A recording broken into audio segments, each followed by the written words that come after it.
গ্রামের একটি মেয়ে জীবনে প্রথমবার শহরে কাজ করতে আসলো। বাস থেকে নামতেই সে দেখলো একজন বৃদ্ধ লোক রোদে বেহুশ হয়ে পড়ে আছে। আশেপাশে সবাই ভাবলো সে অভিনয় করছে, তাই কেউ এগিয়ে আসলো না। কিন্তু এই দয়ালু মেয়েটি কোনো কিছু পরোয়া না করে এগিয়ে আসলো এবং আঙ্কেলকে ওষুধ খাওয়ালো। কিছুক্ষণ পর আঙ্কেলের জ্ঞান ফিরে আসলো এবং সেই সুন্দরী মেয়েটিকে দেখে খুশি হলো।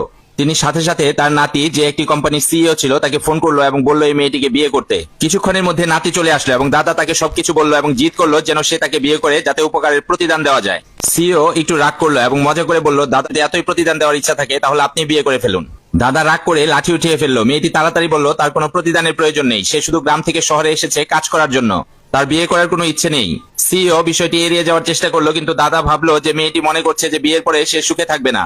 দাদা বলল মেয়েটি যৌতুকের জন্য যত টাকাই চাক সে দেবেন। তখনই মেয়েটির একটি ফোন আসলো। তার মা বলল তার বাবার জন্য কিডনি পেয়ে গেছে এবং অপারেশনের খরচ হবে 2,80,000 টাকা।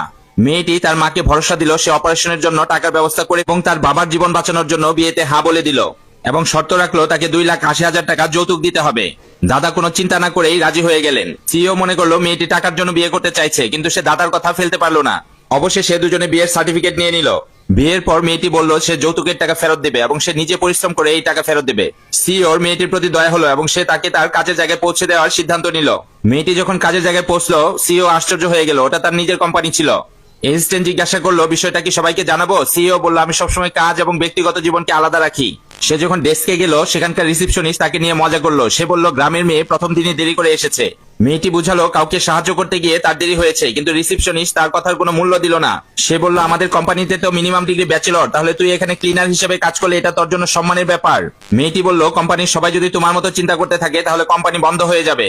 তখনই একজন চালাক মহিলা অফিসের সিনিয়র আসলো এবং মেয়েটিকে কথা শোনাতে লাগলো এবং বলল সবাই সরে যাও, সিইও আসছে। সিইওর নাম শুনে মেয়েটি ফিসফিস করে বলল যে এটা তো আমার স্বামীর নাম। মহিলাটি মেয়েটিকে থাপ্পড় মারলো এবং বলল তোর মতো গ্রামের মেয়ের আমাদের বসের নাম উচ্চারণ করার যোগ্যতা নেই। সে মেয়েটিকে হাঁটু গেড়ে বসে মেঝে পরিষ্কার করতে বলল। তখনই সিইও ভেতরে আসলো এবং চিৎকার করে বলল আমাদের কোম্পানিতে শুধু যোগ্যতা এবং মানবতার মূল্য আছে, কাউকে উঁচু বা নিচু দেখানোর অনুমতি নেই। এখন তুই যা, গিয়ে এই চেয়ার থেকে রিজাইন নে, তোর মতো লোকের আমাদের কোম্পানিতে কোনো প্রয়োজন নেই। সিইও মেয়েটিকে তার অফিসে ডাকালো। মেয়েটি বলল আপনি কি আসলে এই কোম্পানির সিইও? সিইও বলল যে হ্যাঁ অবশ্যই। মেয়েটি বলল তাহলে আপনি সবাইকে এরকম কেন বুঝালেন যে আমরা কেউ কাউকে চিনি না? সিইও বলল আমরা এখন গোপনীয় ভাবে বিবাহিত, এজন্য কাউকে কিছু বলিনি। মেয়েটি বলল তার কোনো সমস্যা নেই, সে কখনো সুযোগের সদ্ব্যবহার করবে না। এটা পর সিইওর ভরসা আরো বেড়ে গেল। তখনই সিইওর মার ফোন আসলো। সে বলল শুনলাম তুমি বিয়ে করেছো, আমি বৌমার সাথে দেখা করতে অফিসে আসছি। ছেলের বউকে পরখ করার জন্য গ্রামের মহিলা সেজে সে অফিসে আসলেন। ওই চালাক মহিলার সাথে তার ধাক্কা লেগে গেল।